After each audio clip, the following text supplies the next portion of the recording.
El mundo está patas arriba y algunos nos esforzamos en darle la vuelta, en hacer un flippity flop, para demostrar que el cambio es posible y que siempre hay otra opción. ¿Nos acompañas? Bienvenidos a Flippity Flopcast. Bueno, bienvenido Martín Sánchez a este Flippity Flopcast dedicado a conocer lo que hay detrás de esos individuos que han destacado por su pensamiento independiente, ¿no? Por salirse un poquito del rebaño. Llevamos unos cuantos podcasts hablando con personas más del mundo de la ciencia y nunca habíamos tenido un artista. Los artistas sí que tienen más fama de salirse del rebaño, pero últimamente no ha sido tan así, ¿no? En general, en todos los campos hay gente que sigue el sistema, incluso en el arte, y gente que se sale. Bueno, tú eres músico, compositor, escritor de letras y también de artículos, y bueno, te identificas con el rock, ¿no? Eres un músico rockero. ¿Desde cuándo? Cuéntanos. Bueno, yo siempre digo que soy un artista de vocación temprana, ¿no? Sí. Porque yo siempre he querido hacer esto, desde que era un niño. He contado muchas veces la anécdota de que cuando iba al colegio con, no sé, sería tercero de GB o una cosa así, que yo creo que ahí tienes 8 o 9 años, me parece. Sí, 8 creo. Creo que son 8 años. Cuando recuerdo que los profesores nos preguntaban la clásica pregunta de ¿qué queréis ser de mayor?, ¿no? A los niños. Entonces todos los niños respondían: yo quiero ser médico como mi padre, o quiero ser abogado, o quiero ser tal. Y yo decía, yo quiero ser rockero. Claro, un niño de 9 años, yo no tenía ni siquiera claro lo que conllevaba, en lo que consistía ser rockero. Pero yo recuerdo que esa respuesta, y fíjate que lo recuerdo hoy en día, después de muchos años, sí. Son de esas cosas que te salen del corazón, que dices un poco porque sientes que tienes que decirlo. Yo recuerdo que había un kiosco al lado del colegio, donde vendían los típicos álbumes de cromos de futbolistas, todo tipo de artículos para niños, imagínate, al lado de un colegio. Sí. Pero también tenían revistas de prensa musical especializada, las típicas de la época, que serían Popular 1 o las que había por aquel entonces, ¿no? Entonces, a mí era lo único que me interesaba, eso y las novelas de aventuras. Pero las revistas donde salían aquellos tipos tan extraños, tan llamativos, con unos peinados raros, con guitarras y con aquel aspecto tan arrogante, con tanta actitud en aquellas portadas, a mí me fascinaba, sin saber ni siquiera lo que era. O sea, mientras los otros niños se fijaban en los cromos de fútbol o de todo esto, a mí me importaba un carajo. Eso solo me interesaban las novelas de aventuras, los clásicos de aventuras, y las revistas de prensa musical especializada, pero por las portadas, por lo que vi allí. Luego, más tarde, empecé a ver en programas de televisión, cuando salían artistas de rock, me fascinaba, ¿no? Era como que me atraía muchísimo. No entendía el porqué, porque yo era un niño, pero por alguna razón entonces, no sé, siempre digo que soy artista de vocación temprana. Entonces, me viene de ahí. Luego, tardé en dedicarme profesionalmente a esto, pero siempre quise hacer esto. Qué bueno. ¿Y no tenías ningún referente en tu familia? Porque esto es un pueblito de Galicia, ¿no? Y ahí de repente el rock. Sí, es muy extraño porque, claro, yo no tenía antecedentes en mi familia de músicos y mucho menos rockeros, ¿no? Claro. Yo recuerdo que la primera vez que escuché música rock, creo que fue en casa de mis abuelos, en una radio de estas antiguas, alguna emisora que habían sintonizado, y sonaba Sdepi Laviv, que era un artista de rockabilly americano, country rockabilly, que por aquel entonces, pues el año 80, 81, empezaba a girar por Europa, y entonces sonaba alguna canción de este artista y me llamaba mucho la atención. Luego escuché a Elvis, escuché a un artista italiano que se llama Adriano Celentano, que era un poco el Elvis italiano, ¿no? Era el rockero que había en Italia. Y eso fue el primer, luego los Beatles también, fue el primer contacto que yo tuve con la música rock. Yo tendría esas edades, por entonces 8 o 9 años, algo así. Y me producía una sensación muy, muy placentera, ¿no? Me atraía muchísimo, porque me sonaba algo como muy empoderador, ¿no? Como muy... para mí era energía positiva, ¿no? Era como, no sé, intuía algo poderoso ahí, ¿no? Ya, ¿qué es el rock? Pues yo siempre digo que el rock es más que un género musical, es una actitud. Porque yo creo que el rock nace con vocación de enfrentarse al sistema y cuestionar el sistema. Y cuestionar todo lo establecido. Entonces, más allá del género musical, de esa mezcla de rhythm and blues con folclore europeo que dan lugar a eso que un locutor americano llamado Alan Freed bautizó como rock and roll, más allá de eso, lo que hay detrás para mí es una forma de vida, una actitud. Para mí el rock es autoafirmación, es autoempoderamiento. Yo creo que muchas personas se ahorrarían muchas terapias si entendiesen lo que es el rock y participaran de él, ¿no? Para mí es todo eso, es una respuesta a lo establecido, es rebeldía, es autoafirmación, es irreverencia. Bueno, es todo aquello que te puede empoderar en un momento determinado y te puede ayudar también a tomar decisiones, ¿no? Claro, uniéndolo con lo que has dicho de las novelas de aventuras, ¿no? Hay algo en común, ¿no? De querer salir de una realidad más prosaica en la que todo el mundo quiere jugar al fútbol y quieres ir a la aventura y ser como esos tan especiales que salen en las revistas, ¿no? Totalmente, yo mezclaba las dos cosas, ¿no? Claro. Yo me leía todas las novelas de Stevenson, de Emilio Salgari, de Walter Scott, bueno, todos aquellos clásicos, ¿no? De aventuras. Me fascinaban, me sabía todos los nombres de todos los personajes.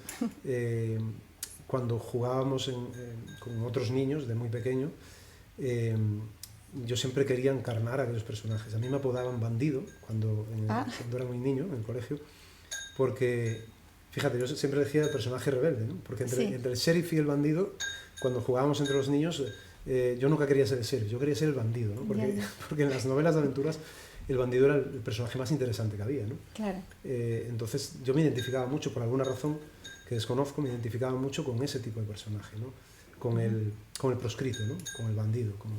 ¿Así que eras un niño rebelde? Sí, siempre lo he sido, desde niño. Yo viví eso que ahora yo creo que los niños ya no viven, que era el aprendizaje de lo que yo llamo el código de la calle, que parece una cosa de película, pero que por lo menos en mi barrio existía. Sí. Había un código que no aprendías ni en el colegio, ni en la iglesia, ni en ninguna parte, que lo aprendías en la calle. Aprendías una serie de valores que los aprendías a tortazo limpio, porque ese era el código, ¿no? En la calle vivías algo parecido a lo que es la ley de la jungla. Y era real. Nosotros salíamos a la calle, de aquella no veíamos la televisión, ni había videojuegos, ni nada, ¿no? Entonces salías y allí vivías las experiencias. Ahí aprendías lo que era el respeto, la lealtad. Fíjate que había un código como que los mayores nos daban muchísima caña a los pequeños, nos daban de hostias constantemente. Pero si venía una pandilla de otro barrio que se metía con nosotros o nos quería pegar, los mayores nos defendían. O sea, había como ese código que al principio no lo entendías muy bien, pero que luego se te va inculcando, ¿no? Y dices, hostia. Y bueno, me tocó vivir eso. Eran también otro momento, otra época. Había mucha violencia también. Ahora es diferente, bueno, es de otra manera, yo creo. Se vivió de otra manera. Éramos más brutos, más salvajes. Eso tiene su parte buena y su parte mala. Pero sí que es cierto que se vivían las cosas de una manera mucho más intensa. No sé, para mí, yo creo que para mí ha sido positivo a la larga, ¿no? Porque, bueno, aprendes a buscarte la vida, aprendes a sobrevivir, aprendes ciertos valores que luego te van a hacer mucha falta en la vida, ¿no? Claro, como la lealtad, ¿no? Estabas hablando de la lealtad y he leído un artículo tuyo hace poco en Diario 16 sobre eso. Es muy importante para ti, también como canceriano que eres, ¿no? Es un valor que llevas así. Yo creo que la lealtad y el compromiso, que son dos valores en desuso, y dos valores... la gente es alérgica al compromiso hoy en día y a la lealtad. Entiendo que los valores que se promueven mediante estímulos, medios de comunicación y demás hoy en día son todo lo contrario.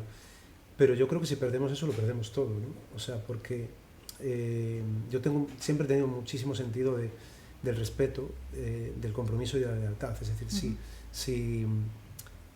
si yo considero a alguien mi amigo, lo voy a defender siempre, bueno, a no ser que cometa una atrocidad que sea indefendible, ¿no? Pero el sentido de la amistad también, ¿no? Ese sentido de, si tú estás conmigo, cuenta conmigo para lo que sea, para lo bueno y para lo malo, ¿no? Es algo que parece muy obvio, pero que yo por lo menos lo llevo muy, muy a rajatabla y siempre lo he vivido así, ¿no? Y me he equivocado muchas veces y he defendido a personas que luego pues me han fallado, ¿no? Y eso nos pasa a todos. Y probablemente yo he fallado a otras personas, porque todos cometemos ese tipo de errores, pero mi intención siempre en esto he intentado siempre mantener un código, ¿no? Y me he regido siempre por esto. Claro. Sí, supongo que así te llevas muchas decepciones, ¿no?, en la vida. Sí, porque a veces te esperas que los demás tienen ese mismo concepto que tú Sí. de la lealtad y no es así. Entonces a veces te llevas chascos, ¿no? Y yo digo, joder, ¿será que yo tengo un concepto demasiado extremo o tal? Pero luego cuando lo piensas, y yo lo digo en este artículo al que haces alusión, Sí, yo soy de los que piensan que no existen varios tipos de lealtad.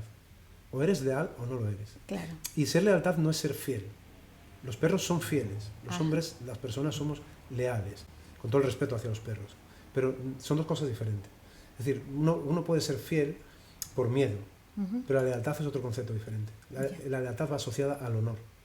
Entonces es algo como, fíjate que regresar al tema de la palabra, ¿no? Cuando la gente, un apretón de manos equivalía a un contrato, ¿no? Es decir, eso para mí es la lealtad, ¿no? Si yo te doy mi palabra, tú puedes estar seguro de que yo la voy a cumplir, ¿no? Y yo tengo que estar seguro de que tú también la vas a cumplir, ¿no? Eso es una de las cosas que nos han robado a lo largo de los años, mediante todo el tema contractual y todo esto, ¿no? Sí. Se pierde la esencia de lo que realmente yo creo que es más importante, ¿no? Y nos vamos a... ¿Por qué? Porque al final lo otro es negocio. Y si entonces tú fallas, vamos al juzgado y hacemos... Al final todo se enrevesa de una manera que es endemoniadamente enrevesado, ¿no?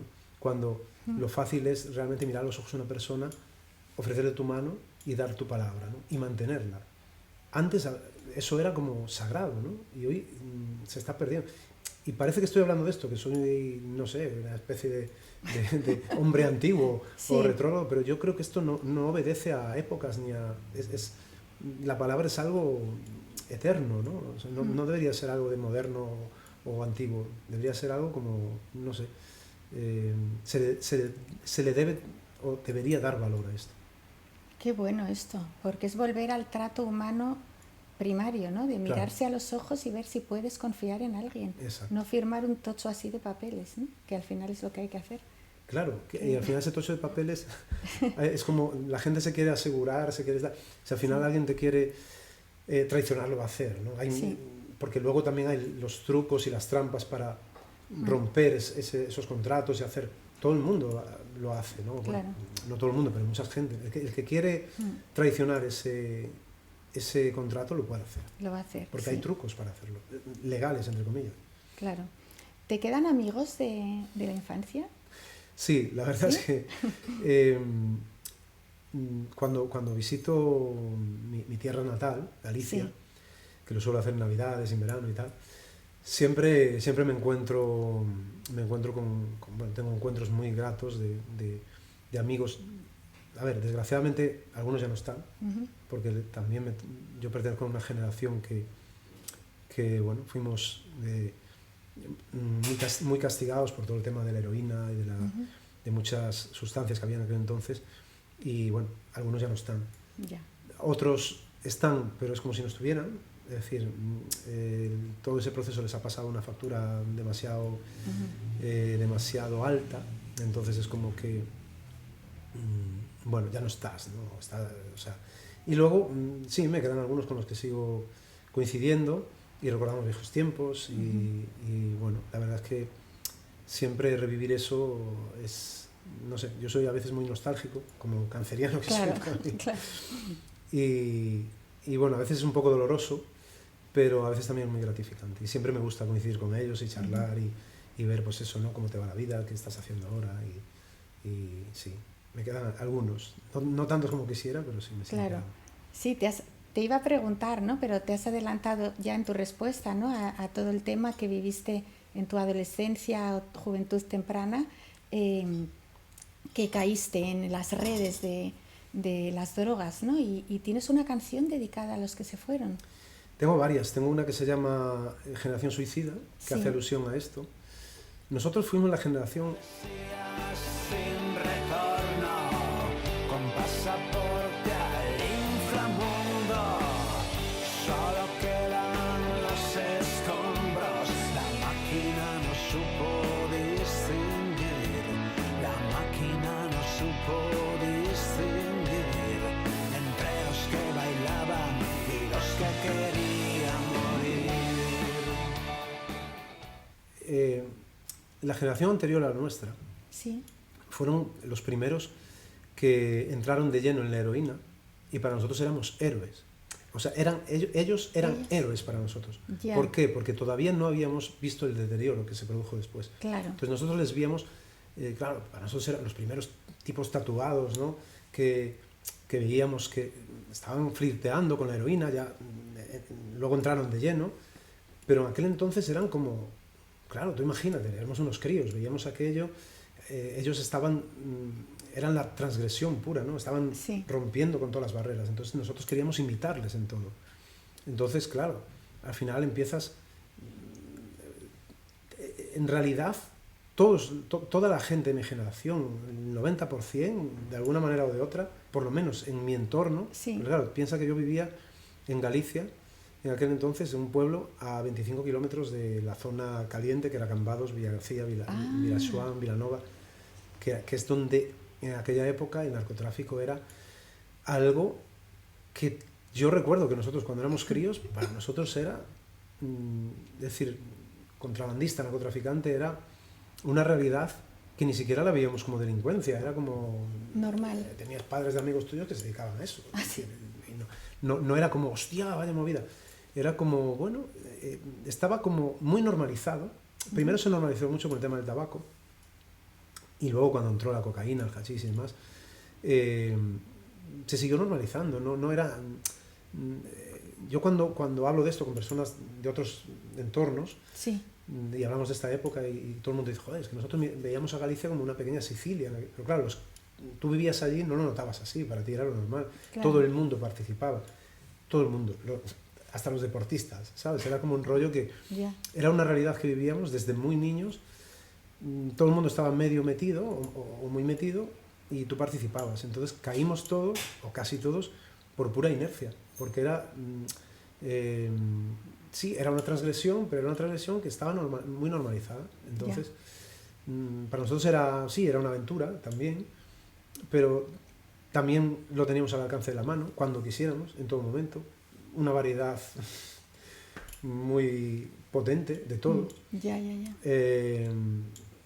Entonces, claro, no solo caímos en el consumo, sino que caímos también en el comercio de todo esto. En todo. Porque era la manera de pagarte el consumo y, bueno, yo por mi naturaleza, esa rebelde, de que siempre me había gustado el mundo de los gángsters y todo esto, pues Sí. claro, era también como muy romántico todo aquello. Claro. Entonces, bueno, de repente estabas teniendo tratos con gente muy peligrosa, nosotros éramos críos, Sí.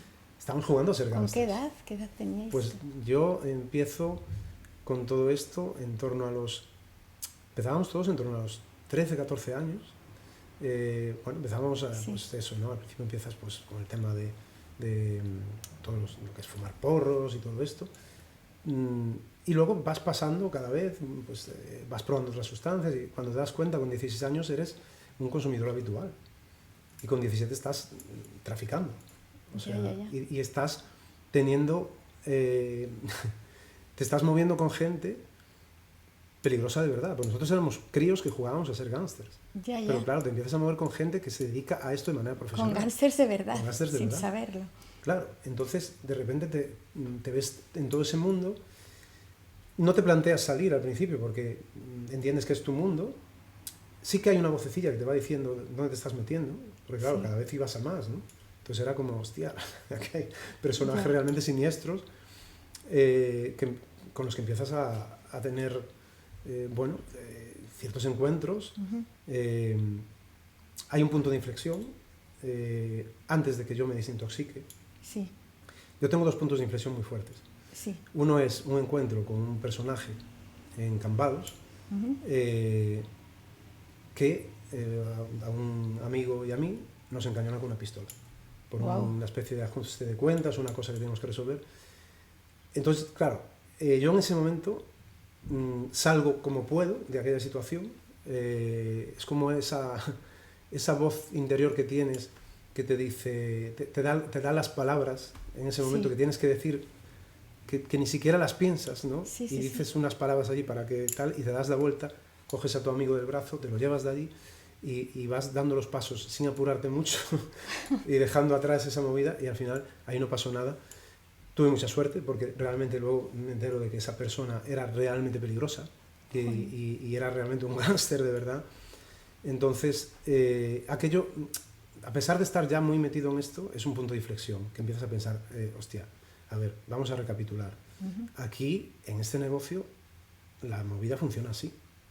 Es decir, yo no me había planteado tener un arma ni nada por el estilo. Ya. Pero claro, la gente que se dedica a eso, quiero decir, está armada y usa sí, armas. sí. Es decir, Claro. vas a estar en desigualdad de condiciones. Claro, claro. Entonces, una de dos, o dejas este negocio o tienes que ponerte en la misma tal. Ahí hay un punto de inflexión. Y meses después, yo creo que al final son cosas que la vida te va... Porque meses después de esto, tengo un episodio cercano a la muerte, estos que le llaman, Ajá. por consumo masivo de... Claro, piensa que en esos momentos nosotros estábamos vendiendo, teníamos dinero y teníamos acceso a una gran cantidad de sustancias cuando quisiéramos. Se nos proveía de ello para que la vendiéramos. Entonces Sí. el consumo aumentaba. Claro. Éramos realmente adictos. Es decir, consumíamos todos los días, a todas horas. Entonces no te das cuenta dónde te estás metiendo hasta que realmente te ves que estás o sea, yo en aquel momento tenía 18 años. No, yo en aquel momento cuando me pasa esto, perdón, Sí. yo ya tengo 20 años. Pero claro, me fui metiendo. Cuando me pasa este episodio yo tengo 20 años, recién cumplidos creo, esto es en diciembre, el mes de diciembre lo recuerdo. Y bueno, hay un episodio de un consumo brutal de una serie de sustancias. Sí. Y el tema es que las mezclo, porque claro, no nos llegaba solo con cocaína, heroína, alcohol, sino que consumíamos barbitúricos de todo tipo y anfetaminas. Entonces meto en la ecuación unas pastillas que no se sabía muy bien lo que eran, pero como que éramos tan absolutamente salvajes e irresponsables, ahí sí que éramos irresponsables, Sí. que nos comíamos lo que fuera. Y entonces hago una mezcla absolutamente bestial y empiezo a encontrar mal y pasan unas horas y bueno, me voy para mi casa y no soy capaz de dormir y de repente veo que se me empieza a paralizar el lado derecho del cuerpo. Y entonces, claro, o sea, entro en estado de shock, no sé qué hacer, cada vez me siento peor, no tengo ni fuerzas para pedir ayuda ni nada, y en ese momento me descubre mi hermana en ese estado y bueno, me ve así, empieza a gritar, bueno, no sé, a partir de ahí me llevan a... Yo recuerdo, estaba semi inconsciente ese día, ¿no? Yo recuerdo un momento antes de que mi hermana entra a la habitación y ahí ya... Recuerdo un momento en que yo pensé que había llegado mi hora, ¿no? Que me iba a morir. Ya. O sea, que era como el principio del fin, ¿no? Sí, sí. Y lo recuerdo porque yo pensaba, hostia, esto no tiene solución, o sea, de esto no voy a salir. Cuando mi hermana entra, llama a mi cuñado, me cogen entre los dos, me meten en el coche, me llevan a al ambulatorio. fuerte esto, sí, ¿eh? es que ahora... Sí, sí. Al recordarlo es que... Claro, son episodios que hace mucho que tampoco Claro. hablo de ello y al Sí. recordarlo pues te viene así como la emoción, ¿no? Pero bueno, el caso es que en el ambulatorio no encuentran una solución y le dicen a mi cuñado que no se puede esperar una ambulancia, que me lleven al hospital a Santiago. Yo recuerdo que entramos por urgencias, pero ya nos metieron una camilla, bueno, no sé, un episodio, me metieron algo infravenoso que no sé ni lo que No sabes era, ni qué. pero sé que era una jeringuilla así de grande, eso sí lo recuerdo, me ataron Madre mía. una goma en el brazo Sí. para que se me hinchasen las venas y me la metieron en vena y recuerdo ese momento como el volver a la vida. Siempre lo recuerdo como, no sé, era como, hostia, esto es una segunda oportunidad. Claro. O sea, no sé de qué, claro, no sabía cómo interpretarlo porque todo este tema espiritual y todo, en ese momento no lo piensas, ¿no? Pero era como, no sé, ¿qué está pasando aquí? Hostia, no me voy a morir al final, ¿no? Pero yo en estado de shock todavía, ¿no? Era un proceso. Y luego recuerdo que que mi madre por aquel entonces tenía un amigo que era homeópata. Imagínate, Sí. en la Galicia de aquellos años un homeópata. Un homeópata. Eso era impensable, ¿no? Y entonces me lleva a verle, ¿no? Yo a partir de ahí empiezo un proceso de desintoxicación y Sí. tal. Y me ve este hombre. Y nunca lo olvidaré, este hombre ya está muerto ahora. Se sentó enfrente de mí, me miró a los ojos y me dijo, tú tenías que estar bajo tierra ahora mismo. Wow. O sea, aquella mirada intensa de un hombre de estos, te imaginas el típico homeópata de la época, pelo largo, o sea, pelo rizado, blanco, barba Sí. blanca, de estas en plan como estos hippies Como así. un sabio, ¿no? Como un sabio, sí, como estos druidas. Sí, Me miró a los ojos, unos ojos azules, creo que eran azules, me parece, sí. intensamente, y me dice, tú tenías que estar bajo tierra ahora mismo. Y en ese momento empiezo a llorar. Y, y me dice, la vida te ha dado una segunda oportunidad, tú verás si la quieres aprovechar o si vas a hacer el gilipollas, como todos tus amigos, que la gran mayoría no van a llegar a viejos. Y aquello se me quedó grabado Ya. y bueno, y por eso hoy estoy aquí. Te hizo cataplum, Sí, así todo el... fue un punto de inflexión brutal. Luego me desintoxico, lo pasé muy mal en la desintoxicación, porque claro, ya no es solo la desintoxicación de la sustancia, sino el entorno, De todo el ambiente, claro. todo el ambiente. Tu vida. Yo me mantengo aislado, creo que fueron casi 2 meses, sin consumir absolutamente nada. ¿Y quién te supervisaba? ¿Tu familia o...? Mi familia y este homeópata. Mm. O sea, me intentan llevar a un centro, bueno, mi actitud rebelde, me rebelo contra eso. ¿Sí? Luego un psiquiatra también me rebelo y al final pues me trata este hombre.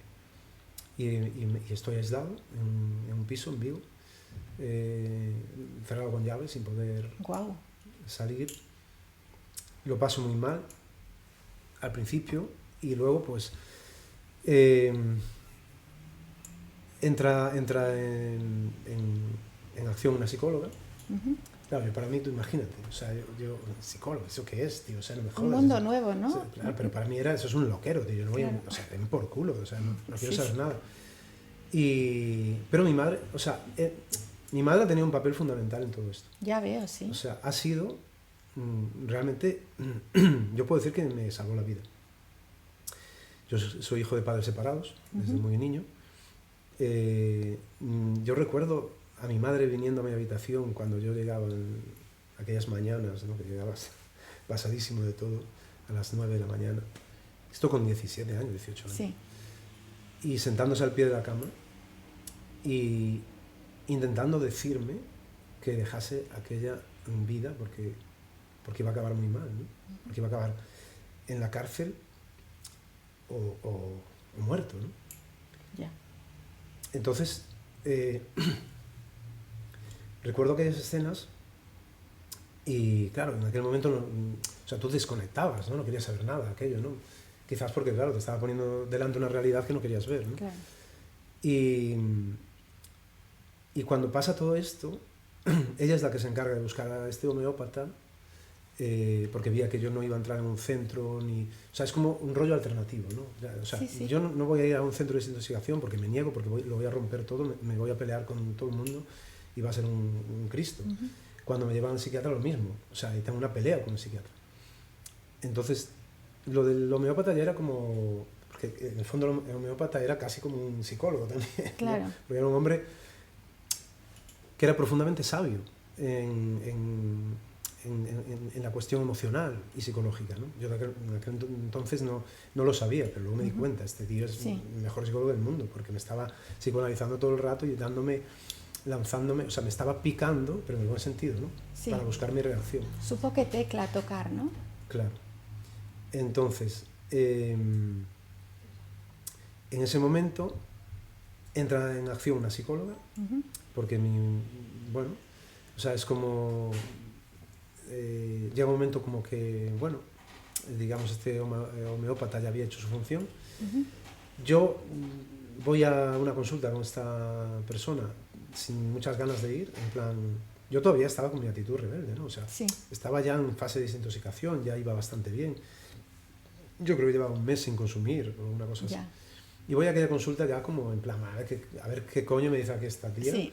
En plan, yo todavía con mi Sí. actitud arrogante y rebelde Sí. y me rompió los esquemas. O sea, Ajá. me desarmó. Me desarmó completamente. En aquella, hizo muy bien su trabajo. Porque desarmó toda la coraza que yo llevaba Ya. de tipo duro, gángster, de todo aquel juego que yo había estado haciendo, todo aquel rollo, le importaba un carajo. Entonces era como, no te impresión, o sea, quiero decir, y yo veía que ella, o sea, era el rollo de, me da igual tu movida gángster, tu Ya. tal, o sea, es decir, quiero ver lo que hay detrás de eso, ¿no? Y claro, quizá la primera persona en mi vida Te quito el disfraz. que me quitaba el disfraz y me vi desnudo, o sea, Claro. hostia, ¿ahora qué hago? Claro, porque empezaba a tocar ya cosas emocionales y tal, y empezaba a meter el dedo y yo, hostia, esto, claro, nunca me había enfrentado a algo así, Ya. pero lo hacía muy bien, porque no me juzgaba en ningún momento. Entonces aquello a mí me desmontó, era Claro. como no me estaba juzgando en ningún momento por todo lo que yo había hecho, ni nada, era como, me da igual. Y era como, aquello a mí me descolocaba, ¿no? Entonces ella me dice al final de esa consulta, tú no tienes por qué volver aquí si no quieres. De hecho, yo no quiero que vuelvas si tú no estás absolutamente convencido. Yo no voy a perder mi tiempo. Si quieres volver aquí, tienes que estar convencido. Y si no, no pasa nada. Y yo decido volver. Claro. Mi madre flipa, ¿no? Dice, hostia, esto Claro. es algo insólito. Decido volver y bueno, o sea, a partir de ahí descubro todo ese tema de autosanación, todo esto que yo no tenía ni idea de nada de esto, ¿no? Lo descubro ahí, por medio de esta persona, ¿no? Ella, recuerdo que me dejó un libro, claro, mío eran las novelas de aventuras Claro. o las revistas de prensa musical, ¿no? Sí. Entonces me deja el famoso bestseller de Luis G, Usted puede sí. sanar su vida. Sí. Y yo empiezo a leerlo y me vuela la cabeza. Sobre todo la movida de que nosotros construimos nuestra realidad, ¿no? Sí. Claro, ahora eso todo el mundo, pero en aquel momento era como, joder, o sea, esto nunca había oído nada parecido, ¿no? Entonces yo me leo aquel libro y era como, esto es brutal, o sea, joder, es algo que no me... Y bueno, y ahí empiezo a conocer todo el mundo de la autosanación, del autoconocimiento, todo esto, poquito a poco, muy poco a poco, pero empiezo así. Y aquello fue clave. Porque tú te puedes desintoxicar, Sí. porque te aíslas y te pasas... Había gente que en aquel entonces se embarcaba en las famosas campañas de la pesca del atún, que te ibas 6 meses a la pesca de altura. Sí. Entonces tú te ibas... Sí, eso era una de las fórmulas de desintoxicación que había. Yo me lo llegué a plantear. Entonces te ibas, ahí tú no puedes ir a pillar, no hay dealers, no hay Claro, nada. Estás nada. en alta mar, Hay atunes. te comes el mono Sí. allí como puedas, vomitando todos los días y pasándolo muy mal y con contracturas musculares y dolores hasta que te va pasando. Y llega un momento que por cojones te desintoxicas, son 6 meses, o sea que no te queda otro. Y había gente que lo hacía así. Pero ¿a qué venía esto? Porque he perdido el hilo.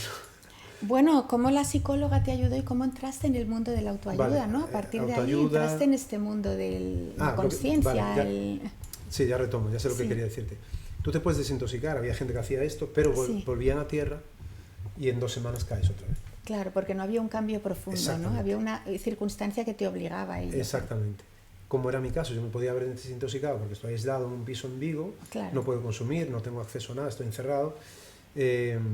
Pero si yo vuelvo a salir después y no se ha producido el cambio, se Un tiene que clic. producir, vuelvo otra vez al entorno y vuelvo a todo y vuelvo a caer. Hubiera vuelto a caer, Claro. estoy absolutamente convencido. Y probablemente hoy no estaría aquí. Ahí es cuando yo doy el paso de toma de conciencia. Lo doy en ese momento, cuando digo, no, hostia, es que no basta Luego me ocurre otro episodio que, bueno, no sé si se puede contar o no. Sí, no sé, me intriga. Cuéntalo. Bueno, yo dejo de consumir, pero yo, bueno, tengo una deuda porque, claro, éramos unos descerebrados. Te habías metido ahí en líos. Claro, cuando a mí me pasa eso, que estoy a punto de morir, Sí. claro, nosotros era tal el consumo que llega un momento que por mucho dinero que ganábamos, gastábamos, o sea, al final acabamos debiendo. Qué fuerte. Claro, le debes dinero a gente que no, con la que no vas a poder negociar nada. O sea, es decir, Ya. ahí es el cobro, no hay, Sí. vas a pagar sí o sí. Entonces, claro, yo sé que tengo que asumir eso como sea. Entonces, para poder asumir ese pago, pues vuelvo a vender, sin consumir. O sea, yo vuelvo a vender en la calle para poder hacer frente a ese pago. Y sin caer. Y sin caer. Esa fue mi gran prueba de fuego. Es que ahí hay dos puntos también sí que es de fuego, importantes. Quizá la vida me lleva ahí. Si no es vendiendo, yo no podía pagar esa deuda. O sea, era demasiado dinero. Entonces vendiendo, claro, un vendedor, si no consume, eso es el negocio del siglo. Claro. Eso ganas el 500%. O sea, Ya. Entonces, claro, yo no consumía, me dedico a vender. Pago parte de la deuda, la otra parte, por justicia poética, desaparece, por avatares del destino. Sí. Y yo me encuentro con que me solicitan, porque claro, un vendedor que no consume es un chollo. Vamos, eso es... No se encuentra eso. No se encuentra. Claro. Entonces yo tengo oportunidades de negocio muy potentes en ese momento. Y yo voy a esta consulta, ya iba una vez al mes, o sea, era como la última fase del proceso. Yo le cuento todo a esta persona, ella sabe de todo el proceso. A la psicóloga esta, ¿no? Sí. Entonces ella sabe cómo... Y en ese momento yo estaba como, joder, mira qué oportunidad de negocio me sale de ahora. Esto es como, claro, esto es como un premio que la vida me da por haberme desintoxicado, ¿no? Porque yo voy con ese rollo, buscando como su beneplácito. Sí, como se dice en estos casos, como su aprobación, ¿no? Sí. Y ella en todo momento lo hace súper bien, porque me dice, qué guay, genial, esto es maravilloso. Y entonces, claro, yo me crezco, ¿no? Joder, es como me está aprobando. O sea, no, a ver, esto es por un tiempo, ¿no? Esto voy a estar un tiempecito, voy a acumular dinero para ya... Sí. O sea, el autoengaño más flipante es dejas una movida y te enganchas a la otra, ¿no? Sí. Pero yo en aquel momento era como, joder, qué guay, ¿no? Porque es como, a ver, es un premio, ¿no? Mira, he superado lo otro, soy capaz de vender sin consumir, esto no hace nadie, es como, qué guay, y ella en todo momento tal. Y cuando faltaban aproximadamente 2 minutos para que se acabase esa consulta, me suelta. Es maravilloso, yo te veo súper bien. Te veo genial, solo tienes que tener en cuenta que, bueno, un pequeño detalle, que le estás vendiendo a otros lo mismo que estuvo a punto de matarte a ti. Y en ese momento, ¿sabes? Qué bueno, o sea, es como coger así con la mano abierta y meterte un pedazo de hostia en la cara que te quedas. Y claro, digo, a ver, vamos a hablar de esto. Y coge y me dice, no podemos hablar, es la hora, te tienes que ir, ahora viene el próximo paciente. Y yo, no, o sea, a ver, yo no me puedo ir a... No, que no podemos hablar. Reflexiona sobre Te lo esto. comes tú solo. Te lo comes tú. Vete para tu casa y reflexiona. Y ya hablaremos el mes que viene en la consulta. Yo, no, pero no puedo venir un día. No, las consultas son ya, estas son las últimas, es una vez al mes. Tú tranquilo, tú reflexiona, que, joder, además no dices que está tan guay todo, entonces no pasa nada. Bueno, yo me voy de allí, o sea, era como... O sea, claro, por un lado, ¿no? Tienes esta hija de puta lo que me está diciendo, tal, no sé qué. Por un lado la odias, pero por el otro lado tienes la movida de que sabes que tiene razón y no lo quieres admitir. Porque claro, yo tenía toda mi película montada. Además, el autoengaño era total. No, esto es solo un tiempo.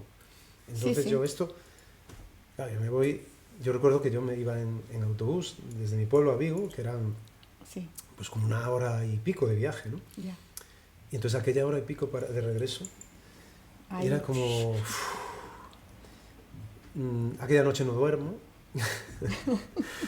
Era como una lucha interna, pero con una intensidad brutal. Sí. Porque claro, era renunciar a algo que me estaban poniendo en bandeja, Claro. mucho dinero, un mercado que yo en aquel momento tenía dominado, porque, bueno, tenía cierta experiencia, tenía clientela, tenía... Y aparte, pues bueno, pues vas aprendiendo trucos que te permiten eludir pues el control de la justicia, ¿no? Ya. Entonces, bueno, era como, joder, como es un tiempecito, ¿no? Claro. Para mí esto es un tiempecito. Sí. Y entonces me digo a mí mismo, te sale esa voz, ¿no? Que te sale a veces, que no sabes dónde sale, pero que te dice la verdad, ¿no? Sí. Es aquello de mirarse al espejo y decirse verdad, pues este rollo, ¿no? Me digo, si yo sigo haciendo esto, voy a ser un desgraciado. Y voy a acabar, o sea, esto es lo mismo que lo otro. ¿Sabes? Vale, sí, no consumo, pero estoy en la misma mierda, estoy con la misma gente, estoy haciendo exactamente, o sea, es que me estoy engañando a mí mismo. Ya. Y entonces digo, no, tengo que decir no y tiene que ser hoy, no voy a esperar más. Y aquel día digo no, o sea, tardé un día en decidirlo. Y digo no, y bueno, y tuve que ir a decirle no a las personas que me lo habían ofrecido. Para mi sorpresa no fue algo difícil, no fue que Sí. no me lo pusieron difícil, Ya. ¿no? Porque bueno, todavía no había empezado, digamos, este nuevo negocio con esas personas y era como que también yo pensé, si entro, luego sí que va a ser difícil Claro. decir que no. Entonces, Claro. si digo que no, tiene que ser ahora. Y fue, si no la mejor, una de las mejores decisiones, sin duda alguna, que he tomado en mi vida. Qué bueno. Y esa decisión ha marcado, en cierto modo, el resto de mi vida. O sea, ha sido el no más importante que he dicho en mi vida, yo creo. El de dejar de consumir y luego ese. ¿Qué edad tenías ahí? Yo ahí debía de tener ya 21. Pues yo me desintoxico con 20, paso todo el proceso. Ahí ya debía tener unos 21, yo creo. Si no, estaba a punto de cumplirlos. Claro, son los 20 años, ¿no? Estás ahí ya has pasado la adolescencia, estás en ese punto. Sí. Y yo agradezco que me haya pasado todo eso en ese momento, porque si me pasa más tarde hubiera sido más difícil. Claro. ¿Y qué pasó con la música en ese momento? ¿Tú habías empezado ya con la música en paralelo o estabas...? Yo había intentado empezar con la música, pero cuando estás metido en ese mundo, Sí. tu energía está ahí. Claro. Entonces, claro, para ti la música sí, me hace ilusión. Hay una parte también de que te sientes incapaz. Es decir, no te valoras a ti mismo. Entonces tú piensas, yo nunca podría... Yo veía a esos artistas, hostia, yo nunca podría hacer eso, ¿no? Buah, esto es súper difícil. ¿Cómo voy? O sea, tú piensas que eres un yonki, o sea, te sientes una Claro. mierda. Te sientes como... en el fondo, tú te crees que eres muy guay o en una parte de ti, pero la otra siente que eres como una escoria, ¿no? Entonces, para mí era como... En el momento que yo me desintoxico, empiezo la terapia y demás, por primera vez me planteo... yo tenía una guitarra, había intentado hacer cosas, Sí. pero, como te digo, nuestra energía, mi energía estaba en otro lado. Entonces todo era como muy rudimentario, ¿no? Y en ese momento me planteo tomármelo en serio, con 20 años. Y ahí digo, si lo hago tiene que ser ahora. Y este es mi momento. Entonces, es como que esa idea del premio, ¿no? ¿no? El premio es esto que... Sí. Entonces digo, no, el premio realmente es este. Pero claro, este premio cuesta. Claro. No te lo dan hecho, ¿no? Entonces yo recuerdo que me dejan una guitarra española, ni siquiera acústica española, Ajá. y un amigo me enseña los primeros acordes mayores. Y yo, o sea, recuerdo que aquel momento es como me agarro a aquello como, o sea, me sangraba las yemas de los dedos, porque estaba 10 horas diarias, sin parar. Qué fuerte. Claro, este amigo cada vez me iba enseñando más cosas, de un día para otro yo empezaba a cambiar de acorde ya súper rápido porque estaba 10 horas. Claro. Se me hinchaban los tendones, me sangraban, o sea, pero era como una, ¿sabes? Yo cogí aquella guitarra y me aferré a ella como, esta es la salvación de mi vida, o sea, esto es mi salvación y esto es lo que yo realmente siempre he querido hacer y nunca he tenido cojones para enfrentarme a ello. Pues ahora me voy a agarrar a esta guitarra y, o sea, o aprendo a tocar y salgo adelante con esto, o entonces Ya. soy una puta mierda, ¿no? Entonces me agarré con todas mis fuerzas, ¿no? Y lo que es o sea, la fuerza de voluntad y el rollo, es decir, me da igual, voy a estar todo el día entregado a esto hasta que tal. y aprendí realmente a tocar muy rápido y yo ya quise componer muy rápido. O sea, cuando sabía ya pues poner acordes, alguna escala la escala pentatónica y 4 cosas más, yo ya empezaba a hacer pues estaba súper inspirado, ¿no? Quería hacer ya letras, canciones y tal. Y empiezo con 20 años y monto mi primera banda. Mi primera banda se llamaba Secret Feelings, Sentimientos Ocultos, ¿no? Sí, sí. Y la monto justo después. Sí. Y de ahí, bueno, empiezo a... Pero ya, o sea, yo desde el primer momento me lo planteo de manera profesional. O sea, yo no montaba la banda en plan, vamos a... como hobby, no, yo quiero dedicarme a esto, tío. Sí, o sea, no voy a hacer... O sea, voy a por esto. ¿Y qué pasó con esa banda? Bueno, esa banda duró lo típico, ¿no? Era la banda de los típicos colegas que no sabíamos casi tocar y tal, pero bueno, hicimos algunos conciertos. Yo empiezo o sea, entiendo lo que es el escenario, estar encima de un escenario, todo esto, ¿no? Empiezo a estudiar mucho toda la puesta en escena, todo eso. Yo iba a muchísimos conciertos y me fijaba muchísimo, analizaba punto por punto lo que hacían los músicos, los artistas y tal. Aquello se convierte en una universidad para mí. Ya. O sea, aprender de los demás, de manera autodidacta. Voy a clases de guitarra también, de canto, pero al final me decido, o sea, pico en todos lados, pero me quedo con lo que yo voy aprendiendo, que es lo que más me ayuda, de forma autodidacta, ¿no? Entonces me convierto en eso, en una esponja, empiezo a absorber absolutamente todo, ¿no? Dedico prácticamente todo el día a esto, ¿no? Luego lo voy combinando con trabajos, porque claro, hay que conseguir dinero, lo voy combinando con trabajos, lo típico, ¿no? De camarero, de movidas que iba haciendo para tal, hasta conseguir, porque claro, el objetivo es conseguir que la música dé dinero, ¿no? Entonces yo entro de lleno en ese sector y bueno, yo en el sector de la música he hecho de todo. Y siempre lo digo. ¿Cuántos años llevas? Pues llevo 32 años ahora. Seguidos, seguidos, he hecho un intervalo para trabajar como actor durante unos 7-8 años. Ah, es cierto, es verdad. Porque quería conocer esa disciplina. Hice teatro, cine y televisión. Maravillosamente, o sea, me encantó esa etapa. Aprendí muchísimo. He aprendido cosas que he llevado a la música después. Ya. Aprendo sobre todo el tema de las dinámicas, ¿no? Que en la música rock no se suele utilizar mucho y me parece fundamental. No se utiliza en España, pero las bandas, sobre todo norteamericanas, inglesas, lo utilizan mucho. Y yo lo aprendí en el teatro. La dinámica tiene que haber curva, ¿no? O sea, cuando un actor está encima de un escenario, estás jugando con las dinámicas constantemente, porque estás elevando la voz, bajándola, la interpretación gestual que acompaña a la voz. Tú tienes que llegar, tu emoción tiene que...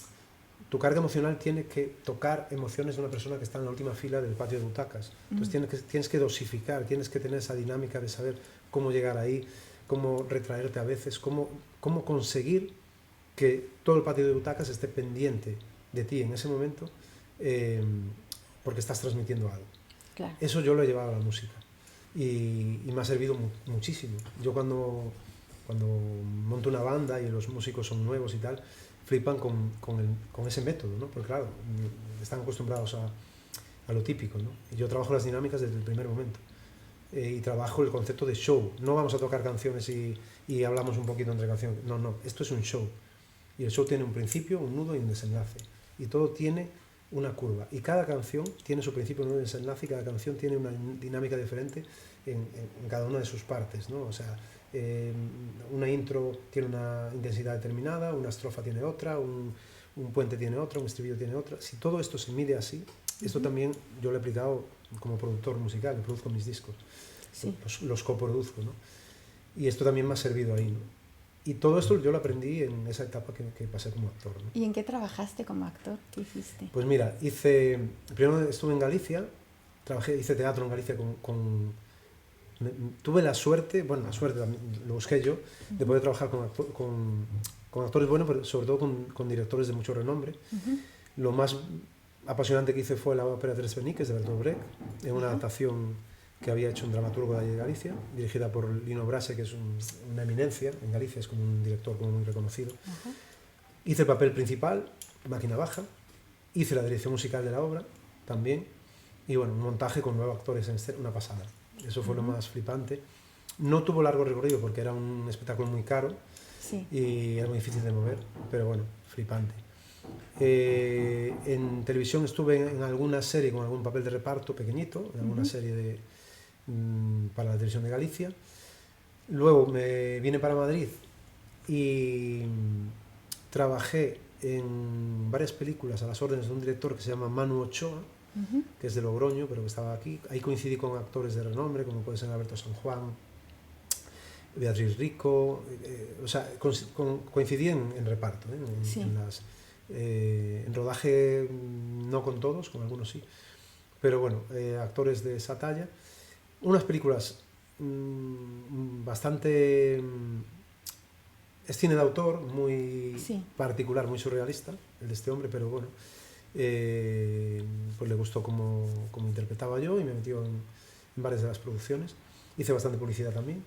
Ya sabes que cuando vienes aquí te buscas la vida, pues lo primero es publicidad, vas a las agencias y lo primero que te van metiendo en anuncios y tal.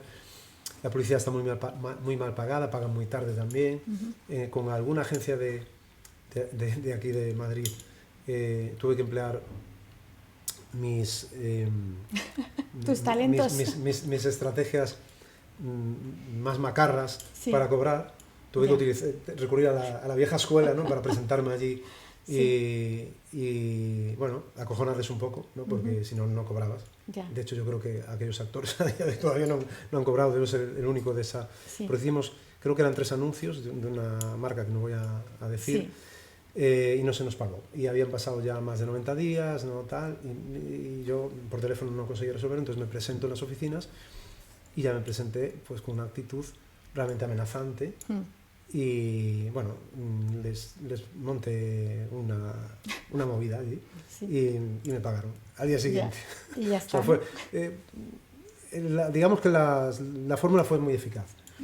Y a partir de ahí, claro, eso sí, no te vamos a volver a llamar nunca más, ni quiero que me llaméis. O sea, quiero decir, tiraste de fondo de armario, ¿no? Tiré de fondo de armario y me funcionó. Sí, yo creo que al principio igual pensaban que estaba interpretando, porque era actor, pero luego cuando vieron que ya no estaba interpretando ya se lo tomaron más en serio. Y bueno, había que conectar con ¿cómo era? El jefe de finanzas, no sé cómo le llamaban, que estaba en un viaje en Italia, pero rápidamente se acabó conectando y me acabó diciendo, sí, mañana vas a tener dinero ingresado. Y yo, vale, esto ya me gusta más. Si mañana no tengo dinero ingresado, voy a regresar y lo que habéis visto hoy no es nada comparado con lo que vais a ver mañana. Llamamos al policía, llama a quien quieras, es que me da igual. Puedes llamar al CNI si quieres. Entonces, ahí dejo ya el mundo actoral, porque estoy ya cansado. Trabajé también en una obra aquí que se llama Hamlet está dormido, que era una precuela del Hamlet de Shakespeare. Un dramaturgo muy bueno que se llama Antonio Travieso, que escribió y me dieron un papel casi como protagonista. Y a partir de ahí dejo el mundo actoral, porque veo que es un coñazo y que además quiero estar en la música, y ya regreso de lleno a la música. Me llevo la mochila de todo lo aprendido ahí, pero ya me meto otra vez en la música de lleno. ¿Y cuántos discos llevas? Yo, de todos los proyectos que he tenido, llevo un total de... Llevo 6 discos grabados y el 7º es este que tengo grabado ya, sería el número 7, pero que voy que se llama Corazones Salvajes, que tú ya has escuchado, bueno, muchos han escuchado ya canciones del disco, que saldrá yo creo que a finales de 2025. Todavía estoy dando un retoque porque a lo mejor hay sorpresa que tiene que ver con lo que hemos hecho hoy. Vale. Por eso estoy retrasando la salida. Bueno, igual. Lo que hemos hecho hoy, que es el tema de un documental realidad que estoy dirigiendo y que tú me has hecho muy amablemente el tema. Tú me dices que es referencias de punk rock. Cuéntanos, háblanos de tus referencias y de cómo trabajas. Bueno, yo descubro el rock and roll clásico siendo muy niño, a través de los artistas que te he mencionado, ¿no? Desde Pila Biff, Elvis, luego ya me meto más, escucho a Chuck Berry. Siempre nombro a un vecino mío que es alguien muy importante para mí, pandillero como yo, de la época, metido en todo igual que yo, era un poquito mayor que yo, que es uno de mis mejores amigos. Ujú. Y él tenía una colección en su casa era como una enciclopedia que se vendía por aquel entonces, principios Sí. de los 80, que eran unos fascículos azules, todavía me acuerdo, que te regalaban un vinilo con cada fascículo, historia de la música rock. Ujú. Entonces, claro, eran todos los míticos, ¿no? Chuck Berry, Eddie Cochran, Fats Domino, Elvis, Johnny Cash, todos estaban Sí. ahí, Little Richard.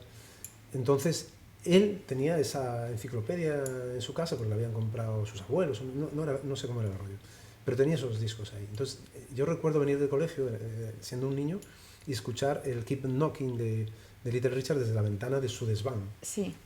Y yo iba con otro amigo mío, otro compañero, ¿no?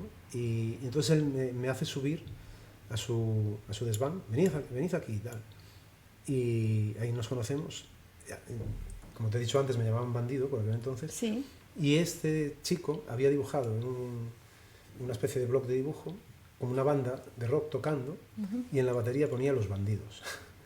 Y entonces me dice, este de aquí eres tú, porque tú algún día vas a tener una banda de rock and roll y se va a llamar Los Bandidos. Qué bueno. Y entonces, claro, yo tenía 9 o 10 años por aquel Sí. entonces, ¿no? Era como, hostia, ¿qué está pasando aquí, no? Este tío que tiene esta colección aquí. Y ahí descubro los clásicos a través de él, ¿no? Entonces yo vengo primero del rock and roll clásico, Ujú. y luego lo que me vuela a la cabeza es el punk rock, sobre todo británico de finales de los 70. O sea, Clash, UK Subs, Sex Pistols, Magazine, todas aquellas bandas, Howard Devoto, todos aquellos, el punk y el afterpunk, ¿no? También las bandas americanas de punk rock, estilo Los Ramones, Sí. pero más el estilo british también, la escena mod, The Jam y el neo-rockabilly. O sea, el rockabilly que se empezó a hacer a finales de los 70, a principios de los 80, Stray Cats, estas bandas que eran como punkabillys, ¿no? Era Ajá. una mezcla del rockabilly clásico de los 50 mezclado con la escena punk del momento. Aquello para mí era como una transgresión tremenda, ¿no? Porque el rock por aquel entonces se había convertido en un producto demasiado edulcorado, ¿no? Con Rod Stewart y todos aquellos artistas, Yes y todos aquellos que eran bandas como venían del rollo hippie, ¿no? Entonces para nosotros para mí era como, o sea, el punk rock recuperaba la esencia de el rock and roll de los 50, ¿no? De cómo había nacido con toda esa naturaleza salvaje, ¿no? Y primitiva y auténtica, ¿no? Entonces aquello fue mi escuela, ¿no? Aparte había otro elemento, que para tocar punk rock al principio no tenías que saber tocar mucho, ¿no? Entonces, claro, cuando tú estás empezando y eres autodidacta, Claro. de repente sacarte los acordes del God Save the Queen de los Sex Pistols tampoco es tan difícil, ¿no? O del Clash City Rockers de los Clash, o todos aquellos temas, ¿no? O cualquiera de los Ramones. Ya. Entonces eso era como otro aliciente. Y yo vengo de esa escuela. Para mí es el rock and roll de los 50 y el punk rock del final de los 70, ¿no? Luego, a ver, cuando estás en la música acabas escuchando de todo, ¿no? A mí me gusta, Claro.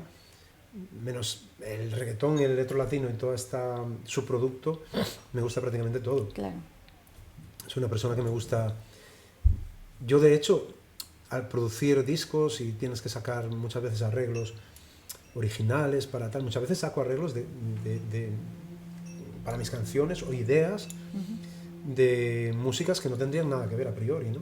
Pero a lo mejor yo escucho un tema de Madre Deus, que es un grupo Sí. portugués que no tiene nada que ver con el rock. Que descoloca, ¿no? Que digas eso Claro, ahora. Sí, pero a sí. lo mejor hay un arreglo ahí en una canción Sí, que a mí me sirve que te inspira. para extrapolarlo a una canción mía, ¿no? Y me parece Ya. súper interesante hacer ese experimento, ¿no? Y funciona la mayoría de las veces. O quien dice, no sé, músicas que a priori no tendrían nada que ver con el rock, ¿no? Claro. Pero- Bueno, tú vas por libre, ¿no? Que también es el rollo de este podcast. Y de hecho, o sea, haces lo que te da la gana, no te metes dentro de ningún género musical. Y de hecho tú dejaste atrás la carrera que tenías en el circuito underground, que llevabas muchos años, por decir lo que querías decir en 2020 y te dieron la espalda las Radio 3, las discográficas, todos, ¿no? ¿Qué pasó? Sí, yo tengo una trayectoria larga dentro del circuito underground en España. Como te digo, yo he hecho de todo en este negocio. He sido backliner, he sido road manager, he sido Sí. responsable de comunicación, he sido manager, soy productor musical también y artista. Entonces conozco el negocio muy desde dentro. He sido programador también mucho tiempo. Entonces acabas conociendo a muchísima gente ahí. Cuando yo me posiciono en 2020 con todo lo que pasa y doy mis opiniones de manera pues, libre y clara, pues ocurre que, bueno, pues, hay ciertas personas que lo ven como algo absolutamente inadmisible, ¿no? Porque no tienes que ir con un discurso oficial, cómo te puedes posicionar en contra, cómo puedes hacer algo así y tal. Entonces yo, por mi naturaleza rebelde, pues digo, pues a mí nadie me va a decir lo que tengo que pensar ni que decir. Yo siempre he trabajado, he tenido contratos discográficos con sellos independientes, pero mi tendencia ha sido siempre a trabajar por libre, ¿no? Pero bueno, trabajar por libre siempre necesitas, aunque seas muy independiente, necesitas pues hacer ciertos, pues trabajar con promotores, con programadores, con concejales de cultura, con agentes de zona, con toda la gente de la estructura dentro del circuito profesional, ¿no? Entonces yo veo que hay como una cierta, como un cierto tendencia bueno, como a cerrarme puertas ahí, cosa que ahora está cambiando, también lo digo. Sí. O sea, sí, yo creo que ahora, 5 años después, a toro pasado, algunas de esas personas me han llegado no a pedir perdón explícitamente, porque eso no lo van a hacer nunca, yo lo sé, pero sí claro, al final puede que haga muchas cosas mal, seguro, pero yo he demostrado que he sido capaz de montar una banda y girar durante los años más complicados, girar por toda España, teniendo casi llenos absolutos en todas las ciudades, yendo con una narrativa y un discurso en contra de todo lo establecido y sin el apoyo prácticamente de ningún medio de comunicación oficial. Entonces, claro, a ver, al final esto es un negocio. La gente del negocio estas cosas también las ve. Y dice, joder, este tío, si es capaz de llenar salas en casi toda España, sin apoyo mediático, sin salir en ningún lado, joder. La gente, ¿tú crees que se ha dado cuenta y ahora ya, no sé si disculparse, pero quizás entenderte un poco más?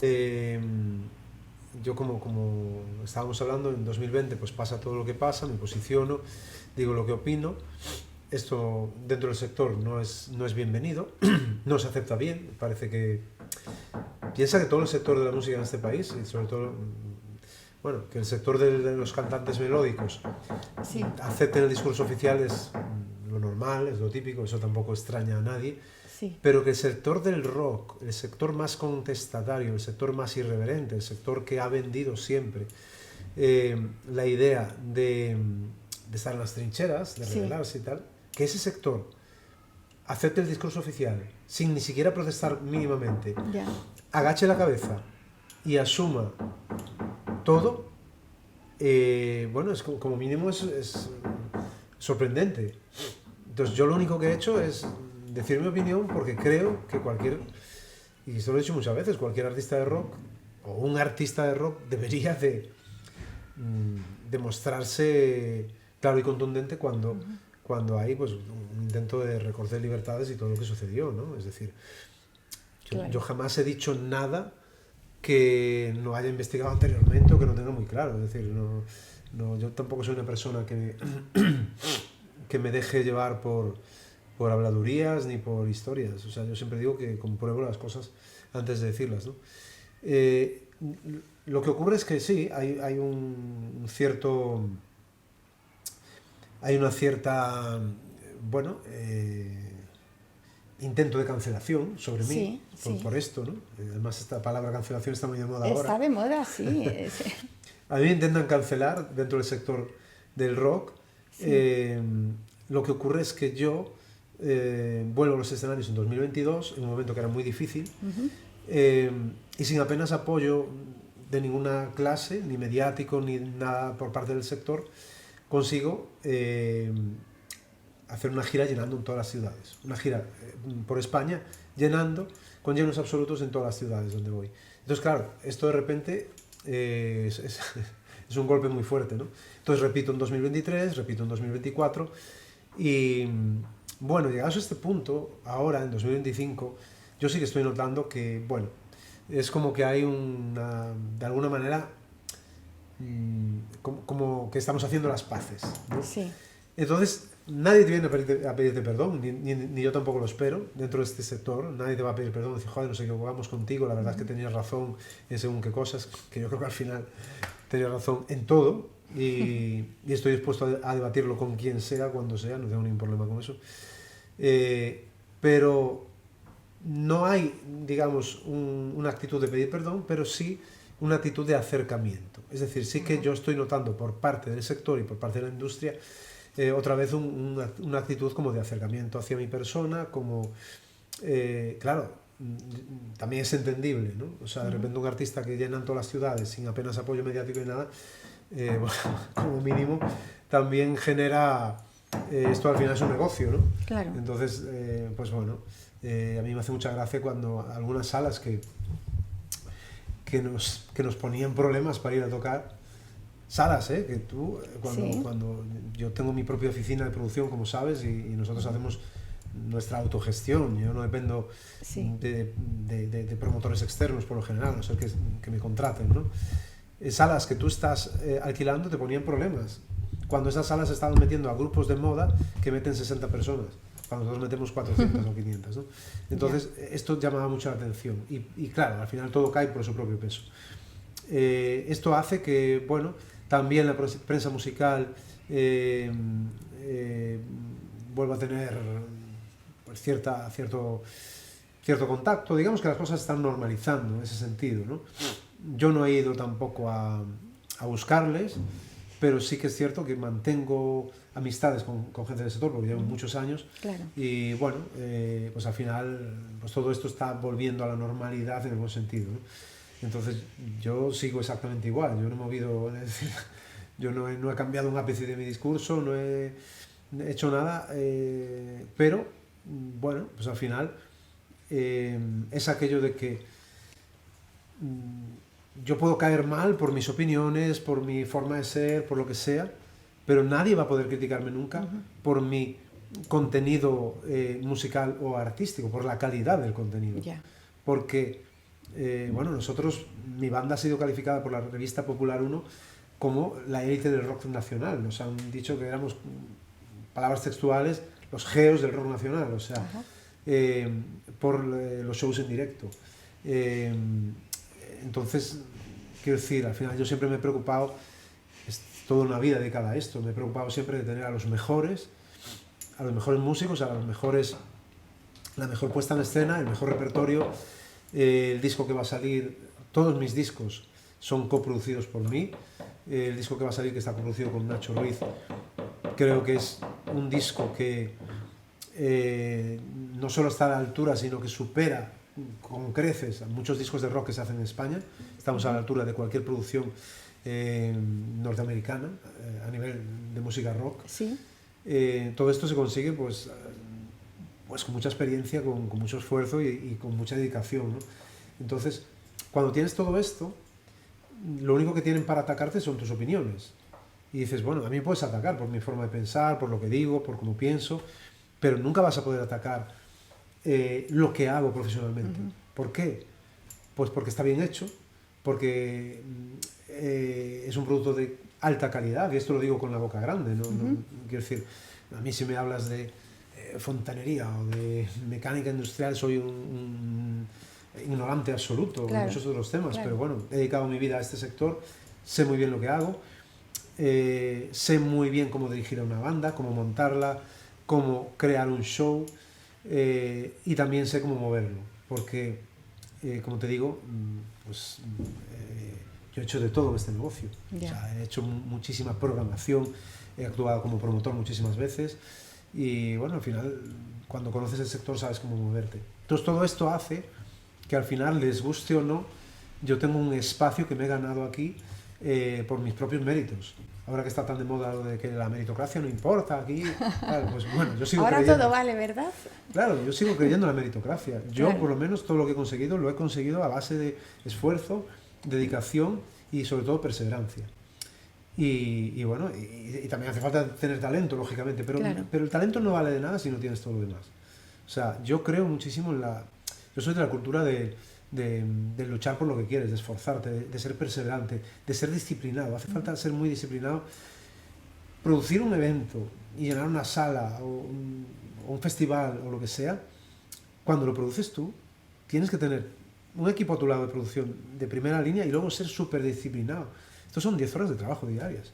O sea, para que todo funcione. Tienes que hacer una campaña de difusión súper bien estructurada. Tienes que contar con los mejores a tu lado para que todo eso funcione, ¿no? Entonces, cuando todo esto lo haces y lo haces bien y lo demuestras además, pues bueno, pues el sector no le queda más remedio que admitir que bueno, aunque le caigas mal, eres un buen profesional y lo que haces funciona, ¿no? Entonces estoy ahora mismo en esa tesitura, pero sí estoy recuperando el contacto con mucha gente que a priori estaba como medio reacia por mi postura y bueno, y yo también, bueno, estoy notando que mucha de esa gente ahora pues viene y dice, oye, mira, podemos no estar de acuerdo, pero tengo que reconocer que tu trabajo es de mucha calidad, que te lo has montado muy bien, que sabes lo que haces y tal. Y bueno, pues desde el respeto, ¿no? Ahí estoy un poco en ese punto, ¿no? Retomando ciertos contactos y ciertas relaciones desde el respeto y bueno, pues esto también abre las posibilidades de trabajo. Claro, el tema es que es paradójico, ¿no? Lo que sucede porque nos discriminamos y nos agrupamos por ideologías. Entonces, de la misma manera que se te discriminó en un momento, se te apartó por un ideal, también ahora quizás se te haya encasillado por ese ideal dentro de otro redil, ¿no? Y alguien libre supongo que no quiere estar ni en un redil ni el otro, ¿no? Ni en otro. Ahora, el artista de la disidencia, ¿a ti te gusta ser nombrado como tal? No, porque yo creo que no soy esa persona. Es decir, es una etiqueta que algunos han utilizado. Sí. Entiendo que lo habrán hecho con cariño y tal, por eso tampoco nunca me he pronunciado, pero yo en realidad, yo soy un artista de rock, llevo 30 años en este negocio, en este sector, y yo siempre he sido muy beligerante con el sistema, porque me parece que el sistema pues, es una estafa. Claro. Es decir, pero es que además yo creo que un artista de rock debiera ser así, ¿no? Ahora los grupos de rock, y en España pasa mucho, se dedican a cantar, bueno, pues yo escucho las canciones y cantan sobre sus amores de verano, ¿no? Sí. Entonces, eso antes lo hacían los grupos de pop o los cantantes melódicos. Claro, eso es pop. Claro, ahora lo hacen los artistas de rock. Entonces, yo veo que hay discos de artistas de rock que todo el disco pues está describiendo lo mal que lo está pasando este tío porque le ha dejado su novia y dice, a ver, vamos a ver, hay que centrarse un poco, ¿no? Yo siempre digo, si tu disco habla de esto, y el anterior también, el anterior, chico, tú tienes un problema, te dejan todas las novias, algo estás haciendo mal.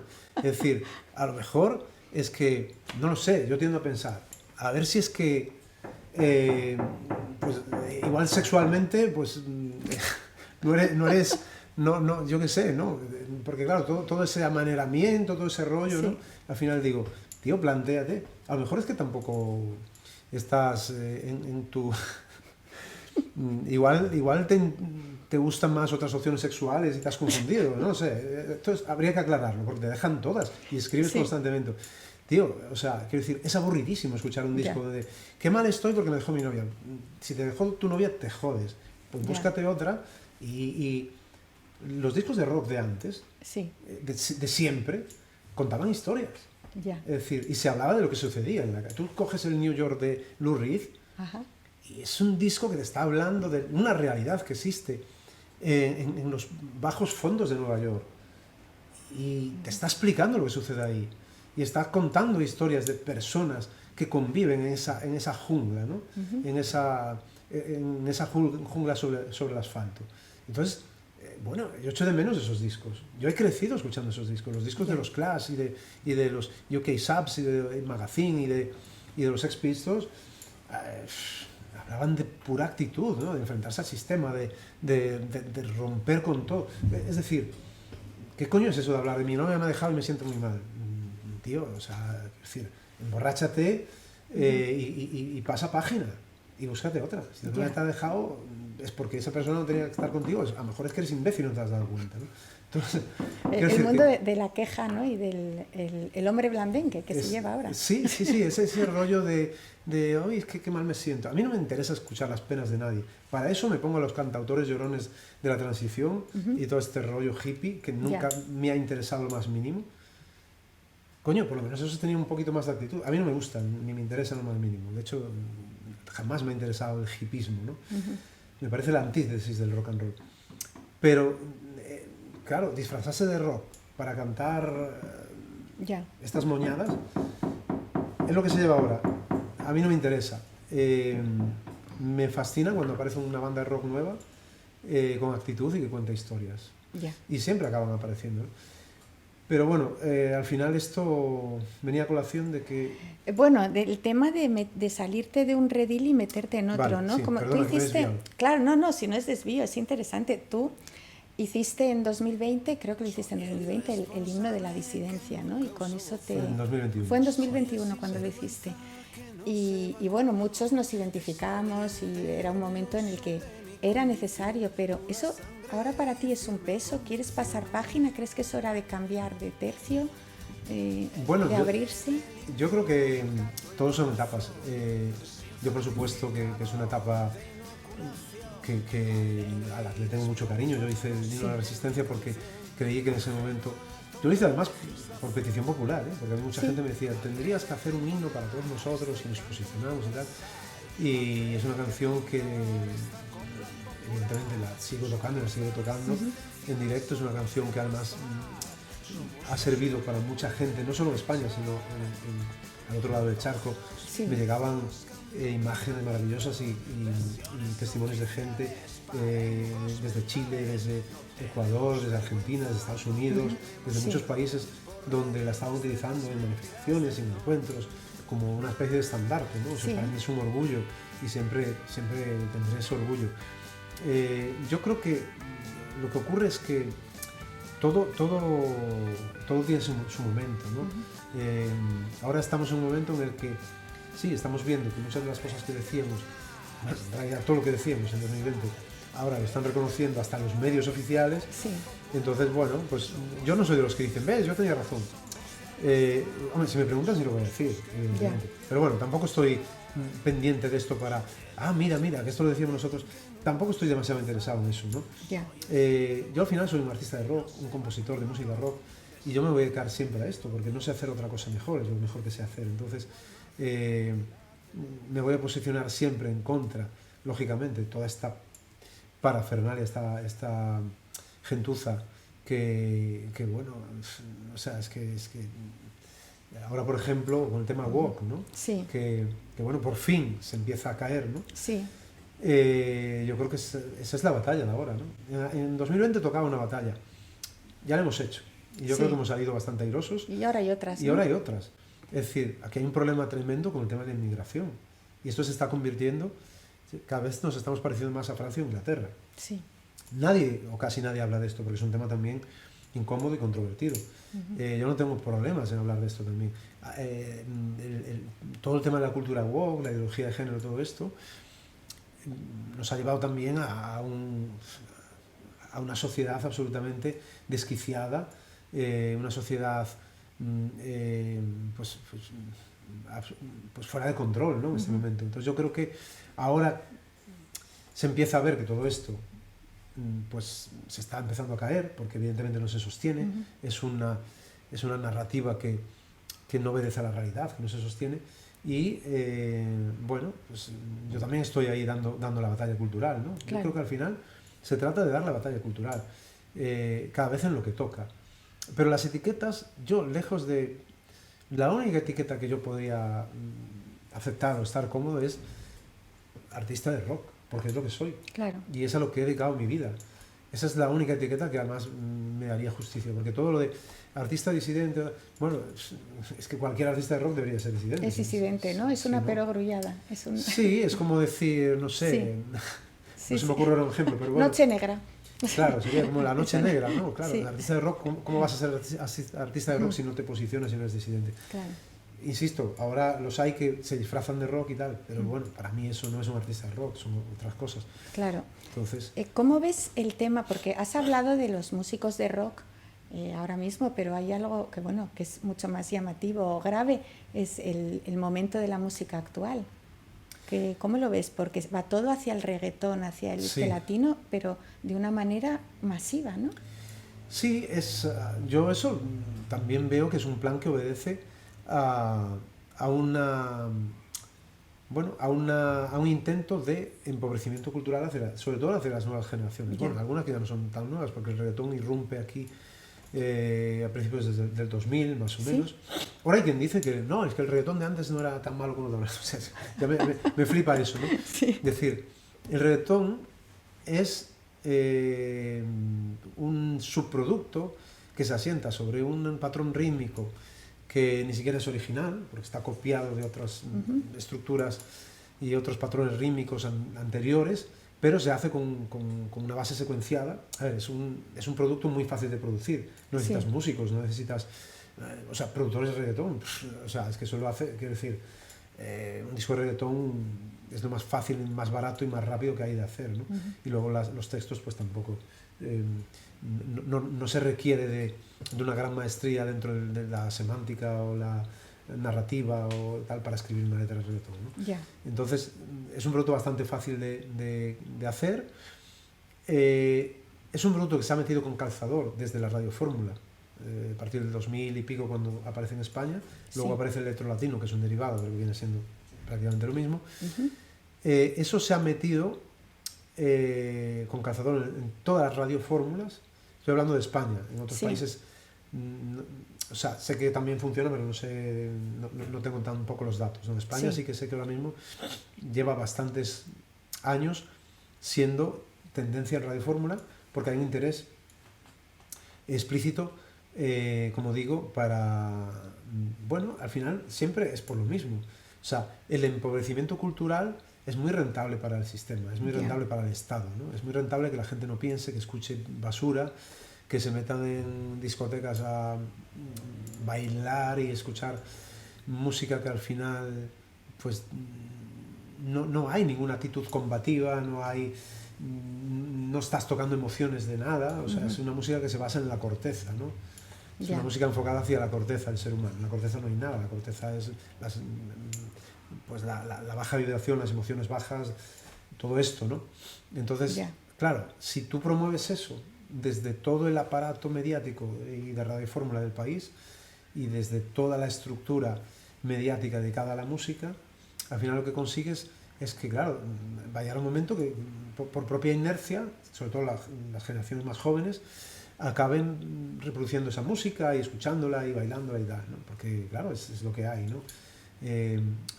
Salvo excepciones de chavales que tienen, pues, hermanos mayores o padres que de alguna manera...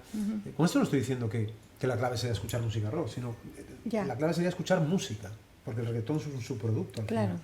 Es una música, pues, de muy baja calidad, ¿no? Tanto en lo que aporta líricamente como musicalmente. Porque claro, podríamos decir, no, es que el patrón rítmico, sí, pero el patrón rítmico está absolutamente adulterado y por encima está secuenciado. Entonces estamos hablando de música secuenciada, ni siquiera hay instrumentos tocados. O sea, es decir, Claro. que es un subproducto en todos los aspectos.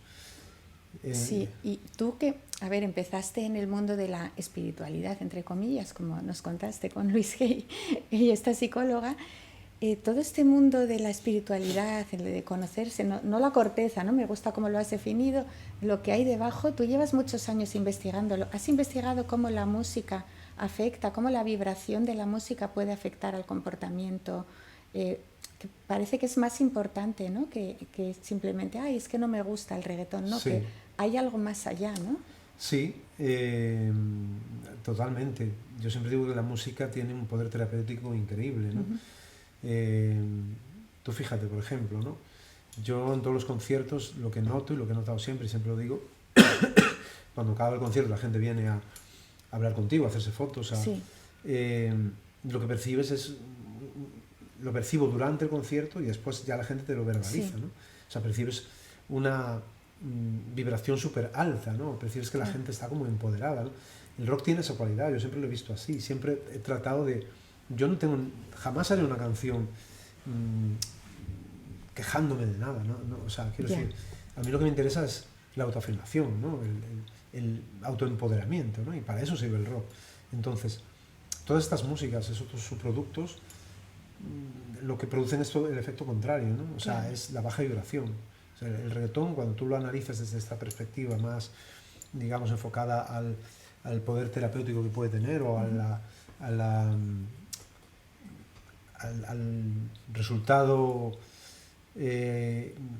emocional que puede tener esa música, pues ves que ese tipo de músicas de baja frecuencia lo que hacen es llevarte a estados pues, de baja frecuencia también. Cuando el rock, si realmente está hecho desde la emoción, desde la autoafirmación, desde el autoempoderamiento, lo que hace es subir de la vibración, porque entras en esa dinámica. Fíjate que mucha gente, a mis conciertos últimamente han venido mucha gente que no son ni siquiera aficionados a la música rock. Sin embargo han vibrado con el mensaje y con la vibración que hay, con la energía que se respira ahí, ¿no?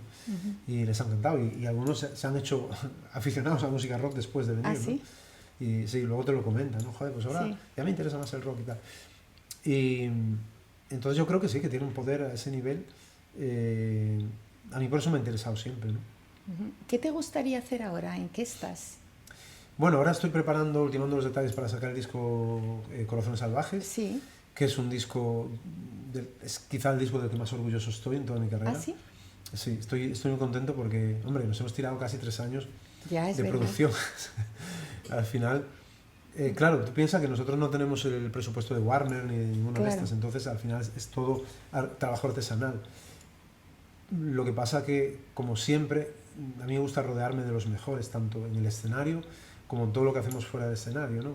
Y la persona con la que coproduzco mis discos, que es Nacho Ruiz, es un profesional de muy alto nivel y de un alto nivel de conocimiento en la tímbrica.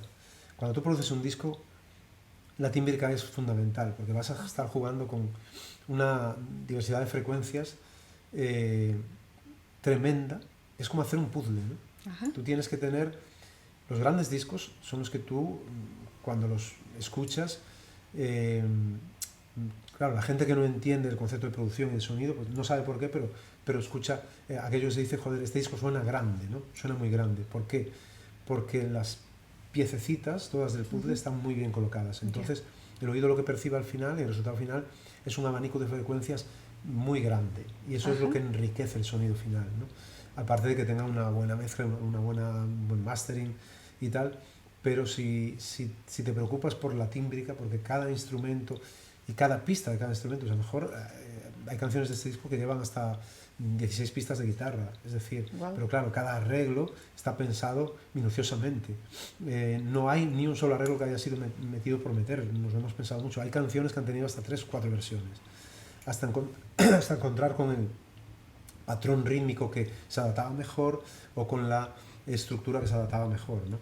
Entonces, bueno, al final es un disco hecho muy a fuego lento, cocinado muy a fuego lento, muy artesanalmente, con temáticas muy controvertidas, pero no es un disco de rock en realidad.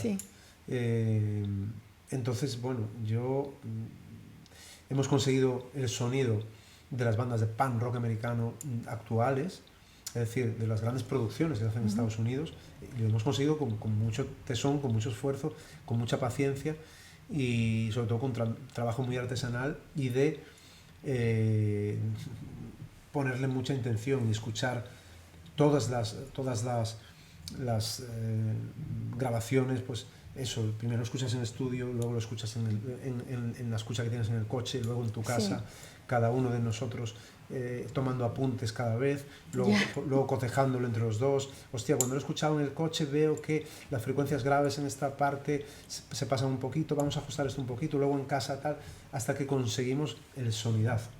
Es lo más difícil que hay de hacer para mí, pero lo más bonito. Porque, claro, yo por eso cuando hablo de lo que yo hago musicalmente, profesionalmente, lo hago con la boca grande porque sé que está bien hecho. porque me preocupo de hacerlo bien y porque además tengo los recursos para hacerlo, a nivel de experiencia y de recursos, porque llevo muchos años, ¿no? Y me he preocupado por aprender y por intentar hacer las cosas bien. Fíjate que parece que uno se tiene que disculpar por decir que hace una cosa bien, pero porque se lo ha trabajado, ¿no? O porque tenga un talento, cuando eso debería ser motivo de orgullo, no deberíamos disculparnos por eso, ¿no? Sí, el tema es que vivimos en la sociedad del buenismo. Ya. Entonces, cuando tú dices, estoy orgulloso de lo que hago, porque está bien hecho, Sí. parece que tienes que pedir perdón. Claro. Yo lucho bastante contra eso, ¿no? Y, porque además es una actitud contraria al rock. El buenismo es lo contrario de la actitud del rock and roll, ¿no? Es, como decía, ¿no? Esa autoafirmación. Esto está bien hecho. Yo afirmo que está bien hecho porque estoy absolutamente convencido de que está bien hecho. Sí. Lo he hecho yo, me he rodeado de los mejores para poder hacerlo y he conseguido el resultado más óptimo que se puede conseguir, ¿no? Entonces, no tengo por qué pedir perdón por eso. Claro. O sea, lo digo y ya está. Sin embargo, la mayoría de la gente, esto le parece como algo pretencioso, algo tal, o, o como arrogante, como tal. Dices, no, es decir, hay que saber diferenciar. La sociedad del buenismo te dice que no, que tienes que estar todo el rato diciendo, bueno, yo estoy aquí. La falsa humildad, ¿sabes? Que la falsa humildad es una de las peores cosas que puede haber, ¿no? Porque es como, no, bueno, yo he hecho un disquito. No, yo no he hecho un disquito, yo estoy un discazo y estoy súper orgulloso y lo digo con la boca grande. No pasa nada. Así como te digo, ponme a hacer fontanería y no me entero de nada, o cualquier otra, muchas cosas. Oye, si he dedicado mi vida a esto y me he preocupado por aprender a hacer las cosas, pues no tengo por qué estar ahora pidiendo perdón. No, lo hago bien, es que lo hago muy bien y estoy absolutamente convencido de ello. Claro. ¿Cómo ves el futuro, tanto el tuyo como el de estos próximos años? Porque estamos en un momento un poco así especial, ¿no? Sí, yo lo veo bien. Yo siempre he sido positivo, bueno, de hecho incluso en los peores momentos de 2020, yo siempre he sido absolutamente positivo, quizá por esa actitud del rock and roll que te digo de autoafirmación e empoderamiento. Yo lo veo bien y además ahora lo veo mejor que nunca porque ahora sí que estoy observando lo que muchos vaticinábamos hace unos años, está sucediendo. Es decir, ahora las tornas están cambiando. Ajá. Los que estábamos locos cuando decíamos tal, ahora resulta que teníamos razón. Ya. Todo, si te fijas, toda esta hegemonía del movimiento woke, todo esto se va a tomar por culo. O sea, se está cayendo pero en picado. Y cada vez más. Y los propios artífices de todo esto, ¿no? Todo el progrerío los pijoprogres, como yo les llamo, hay un sector que todavía no se está dando cuenta de esto y es muy gracioso verles agarrándose todavía, se creen que siguen teniendo una hegemonía y la están perdiendo el relato, pero a pasos agigantados cada día. Cuando uno entra en las redes, se observa un poquito, sobre todo en YouTube y tal, o sea, te das cuenta de que el relato se les va a tomar por culo. Que por otro lado es algo normal, porque ese relato no se sostiene por ninguna parte, es ridículo, o sea, todavía no sé ni cómo han llegado a tener tanto poder, ¿no? Ahora, yo vaticino, estoy absolutamente convencido, que se les va a tomar por culo y se van... O sea, quiero decir, está pegando un giro que va a ser tremendo. Y bueno, a mí me gusta disfrutar de estos momentos, ¿no? Porque... o sea, desde el participante, pero también desde el observador, ¿no? Porque, bueno, también te produce cierto placer, ¿no? Mira, todos estos que se creían que eran los reyes del mambo y que manejaban el relato y tal, y ahora cada vez es que se les cae por todos lados, ¿no? Claro. Y esta es la tendencia. Y esto, evidentemente, esto no tiene freno. Esto va a ser cada vez más y cada vez lo vamos a ver más. Entonces, es un momento dulce. Yo creo que es un momento para... Por eso también yo estoy observando que ahora mi discurso ya no produce tanta urticaria. Y es como, joder, macho, a ver si va a tener razón este también y tal. Claro. Entonces observo que cierta parte del sector ya me vuelve a estar buscando, ¿no? A mí me ha pasado esto más veces a lo largo de mi carrera, ¿no? Sí. Pero en este momento es como muy... es muy interesante este momento, ¿no? Porque yo sigo en la misma posición, yo no me he movido, pero noto que, uy, ahora ya no soy aquel que decía estas cosas y que tal, ahora ya parece que molo, ¿no? Hostia, qué banda tienes y que, joder, qué singles has sacado, están de puta madre, y cómo suenas y cómo no sé qué y tal, ¿no? Entonces, bueno, yo digo, yo siempre he estado aquí, pero muy bien, estoy encantado de este momento. Qué bien. Bueno, te voy a hacer una última pregunta, que es, ¿cómo te ves dentro de 5 años, por ejemplo? ¿Cómo te gustaría verte? Bueno, yo me veo pues haciendo lo que hago desde hace 30 años, porque ya no hay vuelta Sí, atrás, sí. evidentemente, a mí lo que más me interesa en esta vida Ujú, es la música ujú. y el autoconocimiento. Sí, Y la autosanación. Y si a través de la música o a través de mi propia experiencia puedo aportar algo, y esto lo digo absolutamente porque siempre lo he pensado, puedo aportar algo a otros que les sirva o que les ayude, porque al final aquí venimos a esto, es que venimos a curar heridas. claro. Que hay mucha gente que se confunde, no, venga, y una vida feliz, a ver, una vida feliz. Yo creo que feliz eres cuando realmente estás yendo a por tu propósito, y en ese camino hacia tu propósito te vas a pegar hostias por todos lados, y te van a dar por todos lados, y vas a tener momentos muy duros en tu vida, pero esta es la realidad, es que venimos a eso. Entonces, si yo puedo aportar algo a otras personas, igual que a mí me aportan otras, a través de lo que hago musicalmente o a través de cualquier otra labor que yo pueda hacer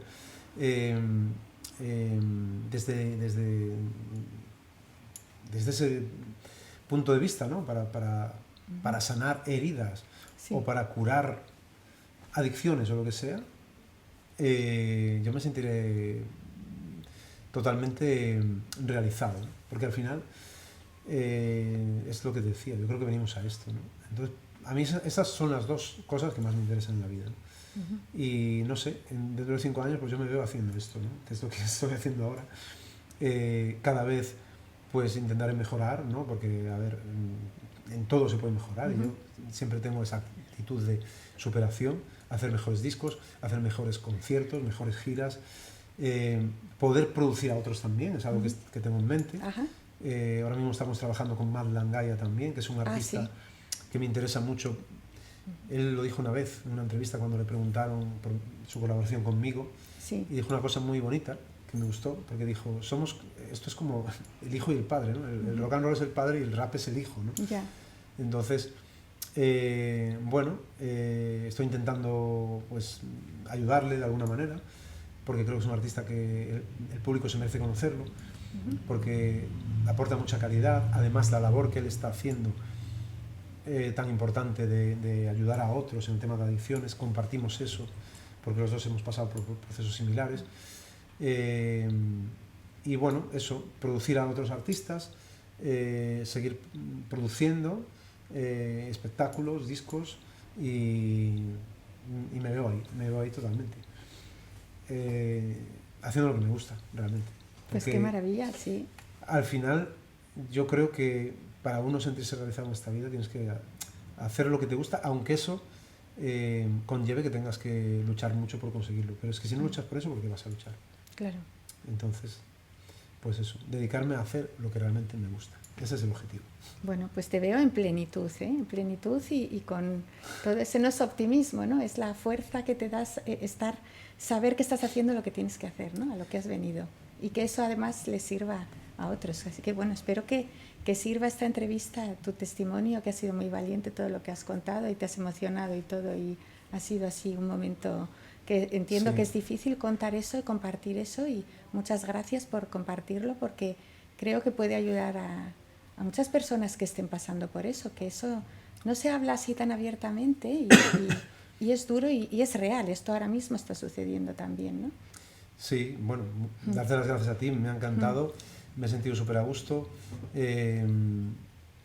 Y bueno, respecto a eso, yo creo que estamos en un momento, las adicciones son la gran enfermedad del siglo XXI. Si esto sirve para, no sé, como inspiración o algo para alguien, será maravilloso.